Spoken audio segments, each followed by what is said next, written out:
Como prosperar em 2025? Seja muito bem-vindo a mais um programa Axios Brasil. E esse é um tema, é uma pergunta que assola a maioria de nós. Muitos perdem o sono e para trocar essa ideia aqui, para a gente chegar a algumas conclusões para poder abençoar a sua vida e a nossa vida, meu amigo Tiago Miranda. Muito prazer, sempre uma alegria estar dividindo esse tempo com você, com o teu público. Deus abençoe você poderosamente. Espero que esse conteúdo agregue muito valor na sua vida, que seja edificante. E hoje a pergunta que fica, né?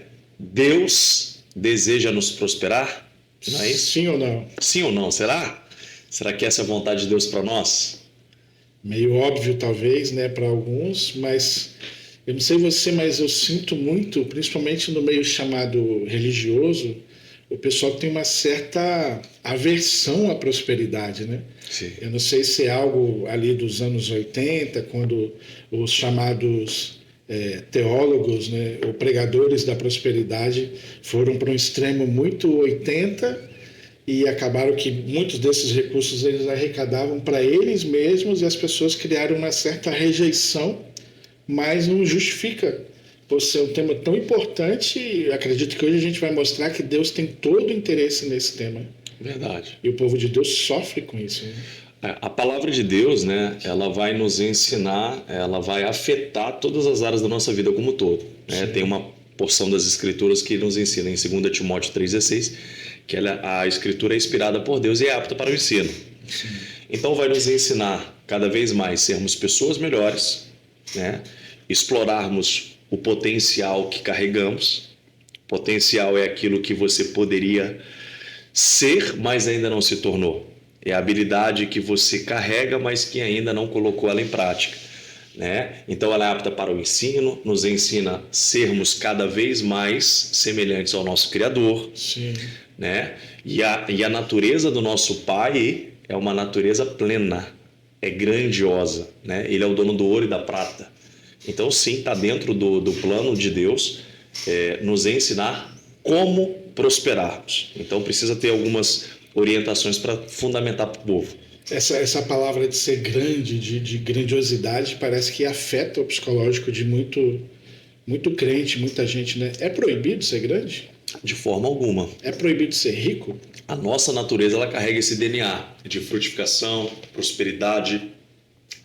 Então, desde que um homem, né, Adão, ele cai, né, e ele é expulso do jardim no Éden, o pai ele já tinha um plano.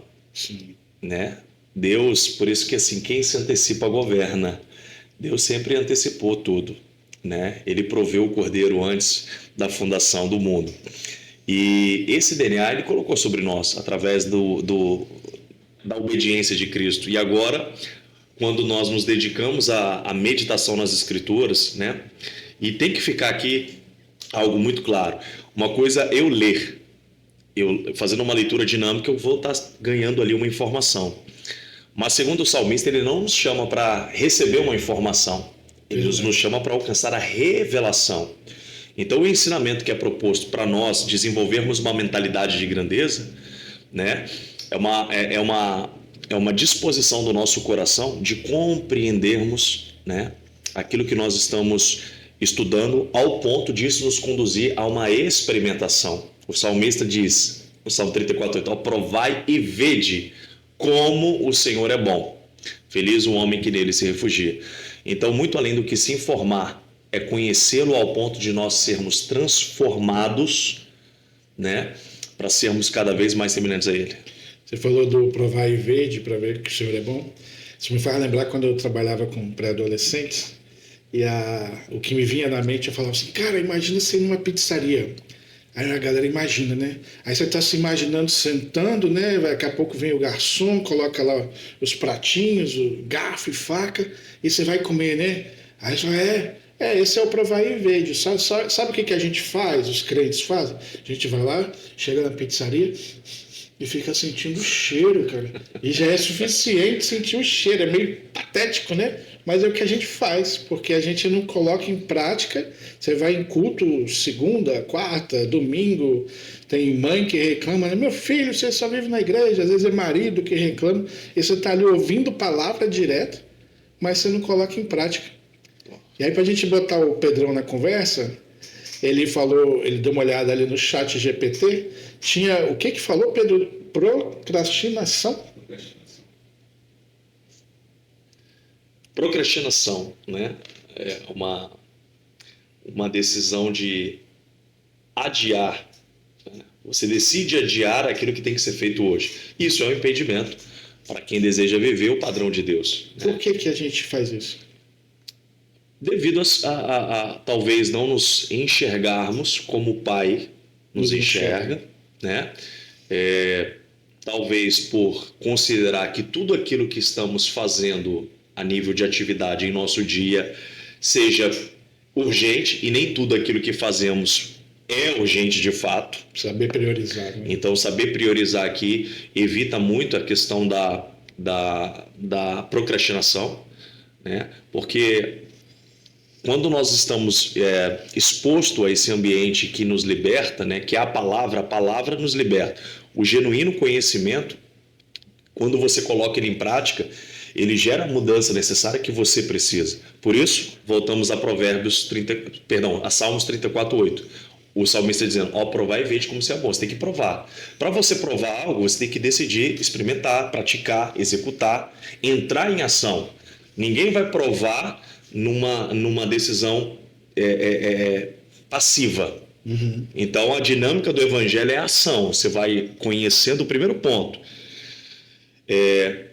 Quando essa palavra ela ganha lugar na minha vida, é que ela me leva a ter ações coerentes com a revelação que eu alcancei. Isso é adquirir conhecimento, né? Como sabe. Preciso correr risco. Precisa, sem dúvida. Eu morei em outro país durante muito tempo e aqui eu nunca comia brócolis. Super bom para a saúde. Eu aprendi a comer brócolis com chinês, comida chinesa. E aí hoje em dia eu olho assim e falo, por que que eu não comia brócolis antes? Então tem muita coisa que essa coisa do provar e ver, de, trazendo aqui para o campo de experiências com Deus, a gente vai ter que arriscar, vai ter umas que vão ser excelentes e a gente vai se arrepender por não ter feito antes, e vai ter coisa que não vai rolar, porque faz parte da vida, né? A vida não foi feita para dar tudo certo, mas pelo menos você já teve aquela experiência. Exato. Pizza com anchovas, eu não gosto, mas eu tive que comer um dia para saber que eu não gosto. É um exemplo, entendeu? Sim. Isso nos leva a compreender o nosso estilo de vida, que é fé. Sim.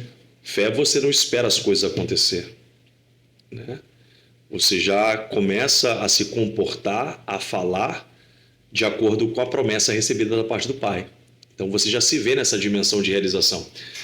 Os planos de Deus são maiores do que os nossos, os projetos são maiores do que os nossos. Então, quando eu tenho uma mentalidade limitada, eu não consigo acessar e desfrutar dessa grandiosidade que Deus tem reservado para cada um de nós. Eu limito o próprio Deus. Limitamos o nosso próprio Deus, talvez pelo sistema de crença, né? E crença é o acúmulo, né? Da cultura, da filosofia, da vida que desde a nossa infância nós estamos acumulando, né? Então, reprogramar a nossa mente é substituir aquilo que é tóxico por aquilo que é saudável. Como é que eu faço essa substituição? Por meio da palavra.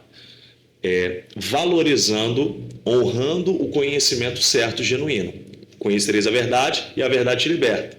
Sim. Mas a verdade que te liberta é a verdade que você compreende. Sim. Porque tudo que você não compreende, você critica. Então você precisa compreender, você precisa estar com o coração ensinável, com os ouvidos atentos, para conseguir entender a maneira como Deus te enxerga. E aqui entra a primeira dimensão da mentalidade renovada, que é o acesso que nós temos à boa, né? Tem três dimensões: a boa, a agradável e a perfeita vontade do Pai. A primeira dimensão é a boa, né? E é quando nós conseguimos captar, né? Os primeiros passos na caminhada. Você começa a entender que Deus tem um plano grande na sua vida, você começa a se ver como Deus te vê, como filho amado, como filho perdoado. Porque qual é a dificuldade de experimentarmos esse projeto que o próprio Cristo fala que é grandioso? É a questão da mentalidade. Porque se você se conscientizar que você é escasso, você vive como escasso. Se você se conscientizar que você é um limitado, você vai viver como limitado. Se você se conscientizar que é incapaz, você vive como incapaz. Então, a primeira dimensão que essa célula é boa. Por quê? Porque eu começo a caminhar e eu começo a estar em um novo ambiente. Me conecto com pessoas que vão me impulsionar para uma nova realidade. Porque ambientes, relacionamentos, tudo isso interfere nessa reprogramação mental, né? Se eu começo a caminhar com Cristo de maneira muito genuína, muito simples, algumas coisas que antes eram cabíveis perdem valor, não fazem mais sentido algum, principalmente a nível de relacionamento, porque não há neutralidade no relacionamento. O relacionamento é como um elevador, ou te impulsiona para cima, ou te projeta para baixo. Então isso conta muito para que a gente possa alcançar essa mentalidade e acessar esse primeiro nível da boa vontade de Deus. E como o salmista diz, você tem que experimentar esse nível. Não adianta você querer experimentar a perfeita vontade do Pai se você ainda não acessou o primeiro nível. Não tem como pular a etapa, porque tudo é um processo. E processo é um método pedagógico de Deus para nos treinar, para nos aperfeiçoar, a fim de que possamos representá-lo nessa terra de acordo com a sua própria vontade. O crescer de glória em glória, né? É o crescer de glória em glória, por isso que tem que ter paciência, né? E a gente não tem, né? A gente quer as coisas para ontem, né? Se a gente for olhar na história ali, por exemplo, do povo hebraico no deserto, eles mal saíram do deserto e estão com saudade das cebolas, né, do Egito. Como que, se a gente quiser ser mais prático, como que a gente pode passar essa coisa como se fosse vários passos para eu viver essa prosperidade que Deus tem para mim? Primeiro passo, né? Mudar completamente a sua forma de pensar. Como é que isso acontece? Eu preciso ser seletivo. Com as pessoas que eu me relaciono? Com o ambiente, com as vozes que eu ouço. Né? Porque tudo acaba, de certa forma, influenciando. Tudo aquilo que prende a nossa atenção, que nós amamos, tudo aquilo que você ama, você direciona a sua atenção, se torna uma prioridade e você acaba se tornando semelhante àquilo que você ama. Por isso o mandamento é amar a Deus acima de todas as coisas. Esse é o primeiro maior mandamento. Sim. Porque quando nós amamos ao Senhor, olha que mudança de mentalidade, que é o primeiro passo. Eu me torno semelhante a Ele. Eu sou moldado e eu me permito ser moldado e amadurecido nele. Conforme a imagem e semelhança dele. Conforme a imagem e semelhança dele. Então eu aceito, eu não duvido, eu não dou voz à incredulidade. Por isso que eu preciso ser seletivo nesse primeiro ponto. Hoje, será que eu olho para o meu ciclo de relacionamento, para o meu ambiente? Ele está gerando ganho na minha vida? Ele está me edificando? Eu tô tendo mudança de resultados? Eu estou alcançando aquilo que eu espero? Pô, não estou. Então, para tudo. Então, eu preciso dar a voz. E aqui, Alex, às vezes a gente tem dificuldade de ouvir a voz de Deus, né? Ai, meu Deus do céu. Uma coisa puxou para outra. Como ouvir a voz de Deus? Sim. Se o primeiro ponto para eu compreender a vontade de Deus para a minha vida, né? E me conscientizar que o desejo dele é que eu prospere, e prosperidade vai muito além do que finanças, todas as áreas da minha vida, como ouvir a Deus? Porque às vezes nós estamos num processo em que o silêncio de Deus é a maneira como ele vai estar nos ministrando. Sim, verdade. Para extrair de nós o quê? Confiança, dependência, obediência, o que mais? Sim, mas numa geração que não consegue parar de assistir o Netflix, não consegue mexer em tela de celular, toda hora quer conversar com alguém, esse silêncio de Deus, para eles chega a ser algo cruel, né? Saber equilibrar as emoções é fundamental. E às vezes é melhor o silêncio de Deus do que dar atenção a muitas vozes que não me dão destino. Vira muito ruído, né? Muito ruído, muito barulho, muita informação, mas zero transformação. Sim. O Evangelho é uma chamada de experimentação para uma nova vida, né? Onde nós estamos inseridos num novo e vivo caminho. Então, primeiro ponto, prático. Ser seletivo. Se eu não estou alcançando aquilo que eu espero, eu preciso me conectar com a minha fonte de transformação, que é Cristo. Eu preciso dedicar tempo a entender a opinião de Deus. Então, de forma prática, eu tenho que estar muito atento a quem que eu sigo nas redes sociais, ao que eu assisto no Netflix da vida, no Disney Plus, onde for. E uma coisa talvez mais difícil para a maioria de nós, a gente tem histórias, talvez, não sei você, professores, gente que a gente confiou muito, pais e mães. Por exemplo, se a gente pegar essa caneca aqui, ela é uma forma de alguma coisa.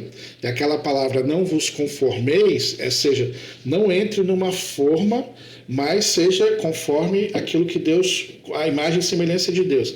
E aí veio lá minha mãe algum dia, ou talvez até hoje, ela diz assim, não, você tá doido, vai comprar isso aí não monta isso aí não, fica lá no seu emprego, porque lá vai ser melhor, lá é garantido. Tem várias hipóteses, mas tem palavras que elas limitam o nosso crescimento. Às vezes você vem na igreja no domingo, sei lá, numa quarta, você recebe uma palavra, rompe, vai que eu sou contigo. E aí você fica preso àquilo lá que a sua mãe ou a sua professora lá atrás falou, não, meu filho, você é burro mesmo, você não vai dar em nada. E você não se move. E aí, aquilo que o Pedrão falou, da procrastinação, ela vai ganhando força. Porque, poxa, minha mãe falou, minha professora falou, e eu acabo que ignoro o que Deus falou. Então, essa coisa de selecionar, ser seletivo, talvez não. A primeira voz que a gente precisa dar atenção de fato é de Deus. Se tem alguma voz diferente, eu tenho que trazer em confronto e talvez, se for o caso, questionar o próprio Deus por que ele diz isso e por que fulano, ciclano e beltrano dizem diferente, né? E é óbvio que ele vai ter uma resposta para ele. Esse tipo de conselho, né, tem um ditado que diz, né, se o conselho fosse bom, não seria dado de graça, seria cobrado. Sim. Há uma grande verdade nisso. Nós precisamos nos mover não com a opinião da terra, mas com a revelação do céu. Sim. Ok? E isso é algo que não tem dificuldade da gente acessar, né? Basta a gente buscar, porque aquele que busca encontra, aquele que pede recebe. Perceba, buscar, pedir, bater, denota a expressão de ação. Sim. Não tem passividade. Sai da inércia. Sai da inércia, sai da estagnação. E quando somos ensinados e treinados pela palavra, nós somos impulsionados a entrar no movimento da fé. Se mover. Agirmos de acordo com a verdade. E aí a opinião da terra para mim pouco importa, porque o crescimento verdadeiro e genuíno, ele não é gerado pelo senso de comparação, mas pela aproximação com Cristo. Isso significa que às vezes eu recebo um conselho de A, de B ou de C, por melhores das intenções que sejam, às vezes é aquele conselho enraizado num sistema de escassez. Sim. Por exemplo, você está ouvindo alguém que teve uma vida muito difícil, que tudo aquilo que conquistou foi com muito suor. Não necessariamente essa será a sua realidade. Exatamente. E aí, às vezes, você fica com a opinião da terra, olha, não sai de onde você está ganhando bem, você está com aquele planinho de saúde, você tem esses benefícios, você vai se arriscar. Tem o ticket. Tem um ticketzinho. Então, isso é muito perigoso. Isso é muito perigoso. Né? Precisamos ser, sim, cuidadosos com toda a movimentação, com toda transição na nossa vida, mas, sobretudo, nos movermos quando o Senhor nos direcionar. Né? Mas nós não podemos fazer residência em um território, em um ambiente, um emprego que Deus está dizendo que é temporário. Né? A mentalidade que nós precisamos desenvolver nessa primeira dimensão de boa vontade é de nunca parar de melhorar. Sim. De sempre buscar realmente cada vez crescer e se desenvolver espiritualmente, moralmente, emocionalmente por completo. Nada na nossa vida pode estar disfuncional. Continuar em movimento, né? Continuar em movimento, porque se você cresce só numa determinada área e outra não, isso gera desequilíbrio. Isso torna alguém disfuncional. Quando você está na prática da palavra, né, você recebe o conhecimento, está obedecendo, porque resultado alcançado é aquele que se obedece. Não a opinião da terra, mas a revelação do céu. Né? Se eu não tivesse obedecido ao Senhor, se eu tivesse me movido para as opiniões da terra, eu não teria hoje a graça do Senhor ter nos confiado o ministério, né, Sozoi, a igreja Sozoi. Nossa, você vai romper com o trabalho e tal, para estar à frente do ministério. Mas isso é discernimento. É a sua capacidade de perceber o que Deus está te chamando para ser e realizar nessa terra. E não abrir mão disso. Deus quer que você prospere. Mas para isso, Ele vai liberar instruções para afetar a tua mentalidade, a fim de que você se conscientize da boa, da agradável e da perfeita vontade. Eu quero passar aqui para você, a segunda dimensão. Né? A segunda dimensão da vontade de Deus é agradável. E o que a gente pode deixar para o povo aí sobre uma caminhada agradável ao Senhor? Obediência. Quando ele fala para Abraão, se eu não me engano, ele vai dizer, tem uma instrução que ele vai dizer assim: sai da tua terra, da tua parentela, e te mostrarei para onde deves ir. Então, a primeira parte é obedecer. Aí vai cair justamente em fé, que não é aquilo que a gente vê, né? É aquilo que está sendo dito. Então, eu recebo a instrução, eu executo. Eu saio daquela inércia e eu começo a caminhar em direção daquilo que Deus me falou. Uau. E ali foi a primeira instrução. E a gente, eu costumo dizer o seguinte: ele não vai dar a segunda instrução. Às vezes a gente fica, Deus, fala comigo, fala comigo. Ele já falou. Você já cumpriu a primeira parte da instrução? Não. Eu costumava trazer de exemplo lá para os pré-adolescentes o seguinte: eu tenho um quarteirão de uma rua, né? Você tem ali 4 ruas, certo? Você vai chegar, você tem 4 esquinas. Então, ele vai me falar o que está ali até na primeira esquina. Se eu quiser saber o que está na outra esquina, eu preciso me mover de onde eu estou parado, ou seja, eu preciso ouvir, crer e obedecer para me mover até aquela esquina. Aí sim eu consigo começar a deslumbrar o que possivelmente tem lá na frente. Porque não é simplesmente o que a gente quer. Deus fala o que você quer que eu faça, eu faço. Não existe isso. Ele não é o Deus ditador que ele manda e você obedece. Ele nunca buscou isso e continua não buscando. Ele é um Deus de relacionamento. Então, por mais que talvez possa parecer penoso para a gente se mover de um ponto ao outro com dúvida, e tudo bem ter dúvida, não tem nenhum problema. Com medo, tudo bem, ele sabe que você vai ter dúvida e você vai ter medo. Ele que te criou, você é ser humano. Mas a ideia é ir te aperfeiçoando no conhecimento dele, é no relacionamento com ele. E Enoque já não era mais. Enoque andou com Deus. Andou tanto que Deus gostou. Falou: meu filho, vem comigo que aqui para você já não dá mais, eu quero você junto comigo. Então, esse caminhar, que para a gente às vezes é algo temível, para Deus é prazeroso. Ele vê a gente cair, a gente chorar, a gente talvez gritar. Ele está ali cuidando, é um pai. Você já é pai, eu sou, talvez quem vai conseguir se identificar melhor. Quando você vê seu filho que ele está começando a aprender a engatinhar, e ele cai ou acontece alguma coisa, você vê o choro, você vê a dor, mas você tem uma sensação por dentro que eu não sei muito bem explicar. Você sabe que ele está no caminho, que daqui a pouco ele está andando. E daqui a pouco, se ele não está indo, ele vai estar falando. Então, aquele pequeno projetinho, ele está crescendo. E se você olhar da perspectiva de Deus, nós somos esses pequenos projetinhos que começaram pequeno. E quando ele vê crescendo e desenvolvendo, para ele é algo fantástico, poderoso. Eu creio que alegra o coração dele. Perfeito.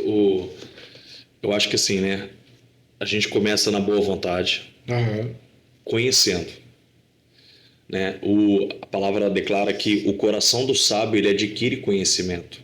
Então, nessa primeira dimensão, nós precisamos adquirir conhecimento, seja por meio da leitura bíblica, seja por meio de um estilo de aprendizagem onde você é ativado por aquilo que você ouve.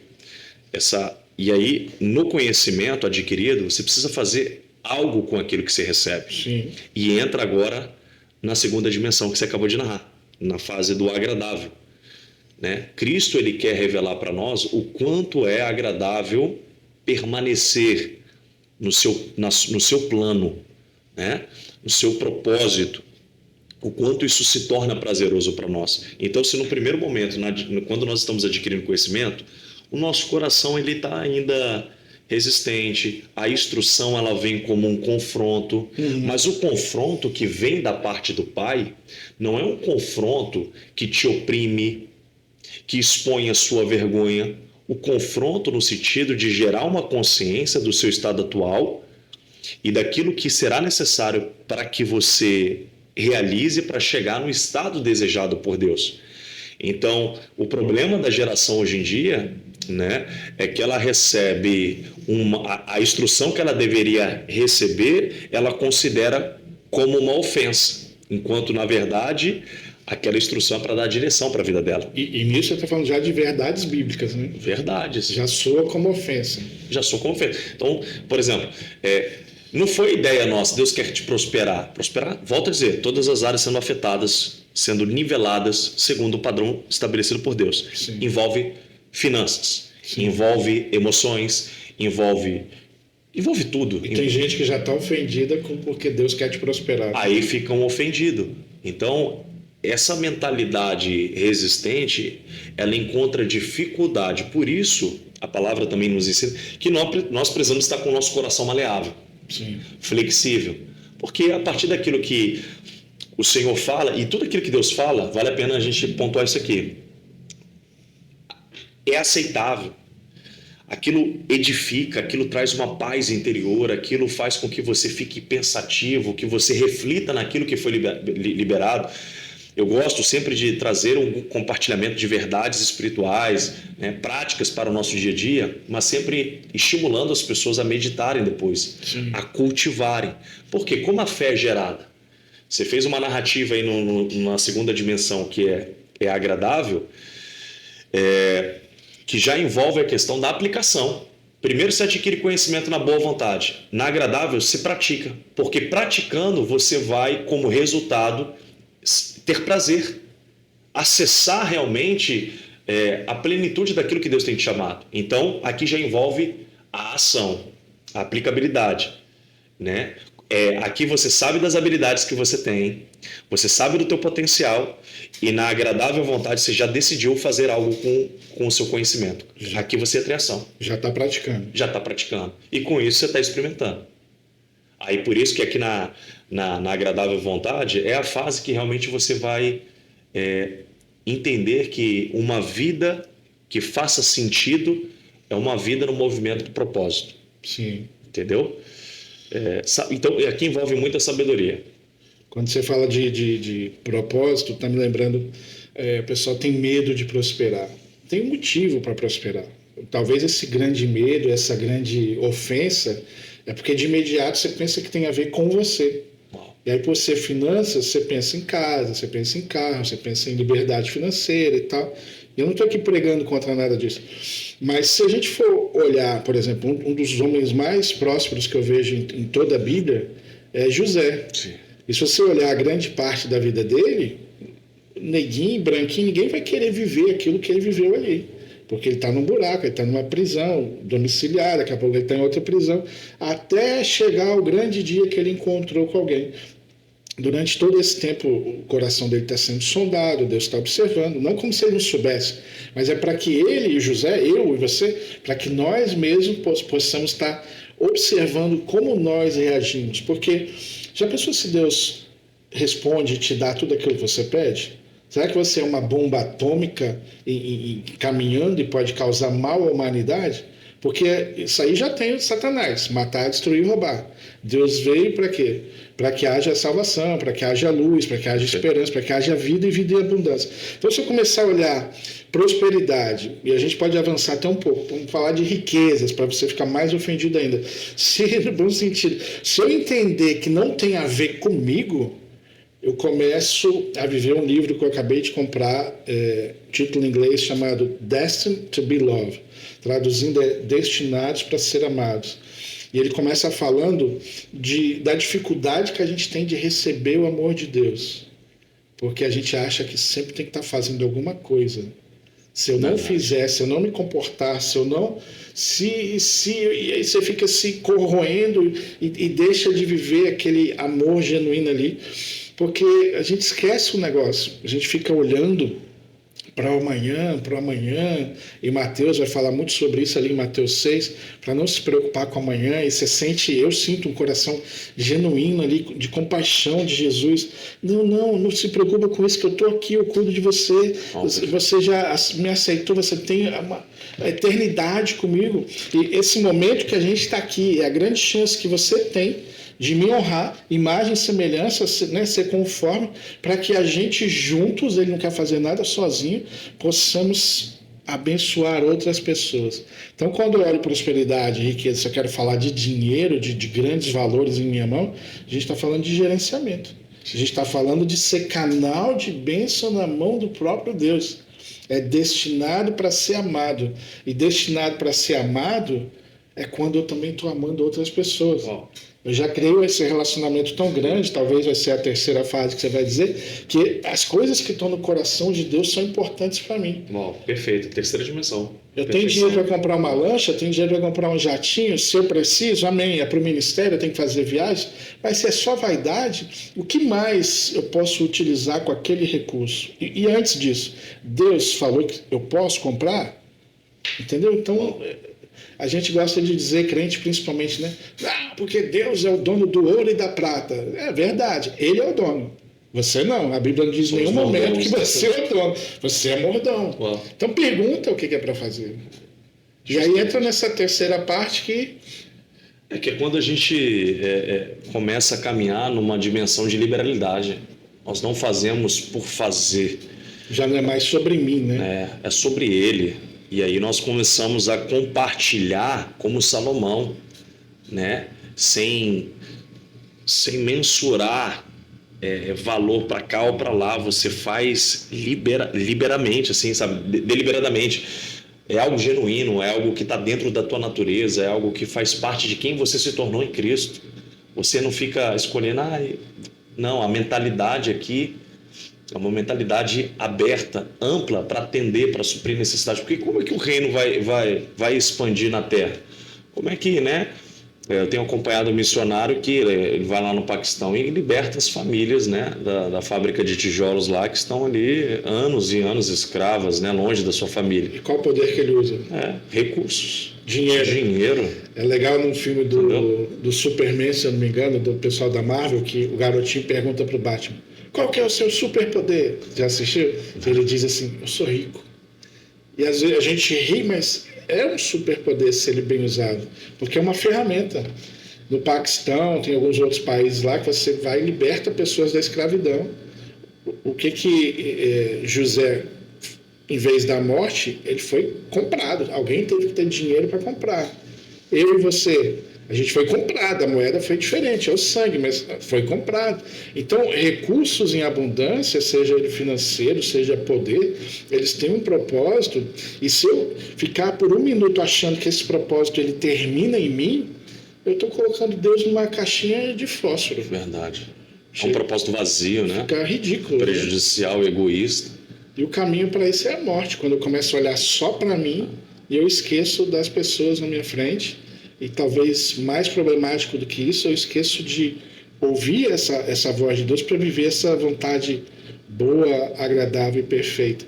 Porque a primeira coisa que a gente pensa é para mim, eu vou ter um vidão, vai ser tudo legal. E vai ser, mas se você caminhar junto com ele nisso, acho que vai ser muito mais prazeroso. Você percebe que como essas dimensões, né, que acessamos voltadas para a vontade do Pai, que ela é boa, adquirir conhecimento, na agradável eu estou colocando em prática, Sim. Né? E aí eu estou ganhando experimentação, eu estou sendo forjado, eu estou realmente enfrentando as circunstâncias com sabedoria, porque eu adquiri conhecimento, logo não somos movidos por aquilo que vemos, mas por aquilo que cremos. Então nós vamos amadurecendo.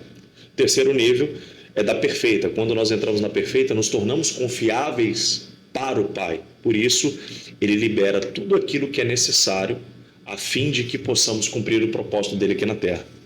E isso é um estágio que nós precisamos almejar. Né? Quando o Pai ele enxerga em você verdade, sinceridade, né, aonde ele pode te confiar os recursos para que o reino dele se expanda, é algo extraordinário. É um estado que nós precisamos realmente caminhar. É progressivo. Sim. Né? Isso é o dia a dia. E nesse momento que a gente vai percebendo o quanto nós estamos crescendo, né? Dando respostas práticas na vida, nós vamos realmente no estágio da perfeição. Nossa família é completamente alvo dessa graça, desse amor. A maneira como lidamos com os recursos financeiros, nós não nos perdemos, não para apenas em nós mesmos, mas todos ao nosso redor são afetados, né? E é lindo a gente olhar ministérios, ações, né, de pessoas que se mobilizam em suprir a necessidade de outras. Sim. Pessoas que quando vão ao mercado, vão ali, fazem a sua compra mensal, mas também lembram daqueles necessitados. Tudo isso envolve o quê? Recurso. Deus não tem problema algum de liberar recursos para a sua vida. Porque quando você se torna confiável, Ele te multiplica. Sim. Ele multiplica. Por quê? Para que a generosidade do Pai, em uma demonstração prática, se torne conhecida. Porque é lindo falar de evangelho, falar de salvação, mas salvação é só o ponto inicial. É uma credencial para você começar a experimentar as realidades do Pai aqui na Terra. Sim. Né? Quando Jesus voltar. Não, quando Jesus voltar é uma outra vivência, uma outra atmosfera de glória. Aproveita esse tempo. Mas nós precisamos remir esse tempo, aproveitar ao máximo as oportunidades para demonstrarmos com ações práticas o quanto somos confiáveis e o Senhor realmente, Ele agrega. Eu creio num tempo que a nossa geração será afetada com muita transferência de riqueza. Eu também. Eu creio sim, eu acredito muito nisso, que tudo aquilo que o meu avô, meu tataravô não soube aproveitar, né, a nível de recursos, a nível de finanças, para cumprir o propósito, para cumprir ali o seu ministério, ficou acumulado. Eu quero requerer na arena do Espírito esses recursos, porque eles se acumulam e eles chegam até nós para a honra e glória do Senhor. Sim. Você tocou num tema que mexe muito comigo. Há muitos anos atrás, eu estava no aeroporto de Santos Dumont, tinha acabado de pegar um visto americano e estava esperando o voo de volta para a Vitória. E ali me veio o título de um livreto que a gente escreveu, que veio assim: posso confiar em você? Uau. Que era uma pergunta. E eu sei que a gente começou falando de prosperidade, e você vê como que o Espírito vai movendo, e a gente é completamente flexível, mas a gente ainda vai chegar, a gente tem muito tempo aí para chegar onde a gente quer ir de fato na parte prática, mas posso confiar em você. Eu não sei se eu sou meio fã, mas você olha a história de José, tem todo um plano de Deus ali, toda uma armadilha, vamos dizer assim, no bom sentido, para que ele se qualifique e que ele passe naqueles testes, porque era justamente isso. Aí Deus pergunta para alguém: posso confiar em José? E esse José vai demonstrando que sim. Porque quando chega de fato o anel no dedo, símbolo de autoridade e de poder, ele não pensa exatamente nele. Na verdade, quando ele chega diante de Faraó, olha que louco isso, o próprio Deus coloca um sonho em Faraó, porque não tem como ser de outra forma, e aí a fama de José, que ele adquiriu na prisão, e tem duas pessoas, né? Uma que é solta e está justamente do lado do rei. A gente estava falando mais cedo de pessoas que são facilitadoras ou que têm o poder de abençoar outros e por vezes se calam, e a gente tem lá um exemplo nessa história, e por vezes falam. Por causa da fala daquela pessoa, agora o faraó tem acesso. Quem é esse José? Traga ele aqui. Independente se você estava preso, se você está numa cela, numa escuridão, você foi colocado diante daquele faraó, e aquele faraó ali, para a gente, naquele sentido, ele é uma tipificação do próprio Deus. Porque o próprio Deus quer contar com você para que você seja parceiro dele em algo que ele tem a resposta, mas que ele deu só para você. Quem mais teve o sonho? Quem mais teve a interpretação do sonho além de José? E aí esse faraó, ele acredita. É outra coisa que a gente falou no começo, eu preciso acreditar. E aí ele coloca a autoridade no José. Às vezes a gente tem muita gente no nosso ministério, no nosso círculo de amigos, que a gente coloca na prateleira de baixo, quando a gente já devia ter promovido para um nível de confiança maior, ou às vezes na nossa empresa, porque ele está ali, sei lá, ele faz uma função que qualquer um pode fazer, mas tem riquezas, tem coisas que as pessoas carregam, que eu só vou conseguir ter acesso ou alguém me contando, ou eu estando ali conversando com ela, investindo tempo. E olha, Jesus, se a gente for olhar em hierarquia, é o mais alto de todos. Se a gente for olhar em hierarquia, eu posso ser o menor de todos, como Paulo dizia. E aí esse Jesus, ele vem, senta no meu nível e me lembra daquela moça sendo apedrejada, acusada de adultério, porque ele quer ter relacionamento com ela. Todo dia a gente perde uma chance, quando a gente não investe tempo com Deus, quando a gente não fica atento, de crescer em graça e conhecimento junto com Ele, com um propósito em mente. E um dia a gente ouvir, talvez, servo bom e fiel. Eu confiei em você. E o que a gente pede é que ele confia na gente o tempo todo. Só que a gente quer que, às vezes, já pegar o bolo inteiro. Ele está te dando primeiro a tortinha, o pedacinho da torta. Vamos ver o que você faz com isso aqui. A gente tem lá aquela parábola dos talentos. São 3 personagens, cada um ganha uma quantidade diferente. E ali já é um teste de gerenciamento. Ele quer saber justamente isso. Se eu lembro bem a parábola, vai dizer que o Senhor saiu e deixou sob os cuidados daquelas 3 pessoas quantias. Sim. E aí agora ele espera que quando ele volte, eles tenham feito bom uso daquelas quantias. Eu não lembro se é 1, 2 e 5. 5, 3, 2. 5, 3, 2? Não, 5, 2 e 1, né? 2, 5 e... 5, 2 e 1. 5, 2 e 1. E aí o de 5 ele multiplica, o de 2 multiplica e o de 1 não multiplica. A gente ouve elogios para os 2 primeiros, mas para o de 1 a gente ouve uma bronca. Não quer dizer que ele está demitido, que ele está fora, que Deus agora não perdoa mais. Mas você consegue perceber essa coisa do multiplicar, da prosperidade? Que prosperidade, uma das traduções é o quê? Alargar, aumentar. Então, está na Bíblia. Então, o que eu entendo? O próprio Deus, ele deseja, é quase que uma exigência, que você multiplique aquilo que ele deu para você. E a gente está falando aí de finanças, pode ser talentos. Ele liberou sobre você uma unção de mestre ou de pastor. À medida que você desenvolve aquilo e você vai crescendo, você vai gerando alegria no coração do Pai. Jesus, de 12 anos, encontrado no templo, perdido dos pais, logo ali por aqueles versículos vai dizer que Jesus crescia em graça e sabedoria diante de Deus e diante dos homens. Eu não posso ignorar um em favor do outro, porque é tipo um avião, tem que ter as 2 asas, senão não vai. Eu estou na terra com um propósito, abençoar vidas. Deus manda Jesus para a cruz com um propósito, abençoar vidas. Se eu fizer diferente, eu me torno alguma coisa que não é a imagem e semelhança de Deus. Perfeito. E aí nessa parte 3, boa, agradável e perfeita, é essa a ordem? Excelente. Boa, agradável e perfeita. Essa é a tríade para vivermos segundo o padrão divino, né? Nós devemos experimentar essas 3 dimensões. Jesus experimentou? Jesus, ele experimentou todas, né? Jesus, ele é o nosso molde perfeito, né? Nosso referencial. Quando você assiste o The Chosen, por exemplo, o pessoal acho que conhece, né? Uma série, você vai ver ali que os discípulos ficam super preocupados, que, rapaz, ele está pregando muita verdade, ele está confrontando autoridades eclesiásticas, eles vão pegar ele, eles vão matar ele. E você vê Jesus tranquilo. Tenho medo, né? Não é negado isso, mas eu sei que eu estou fazendo a vontade do Pai.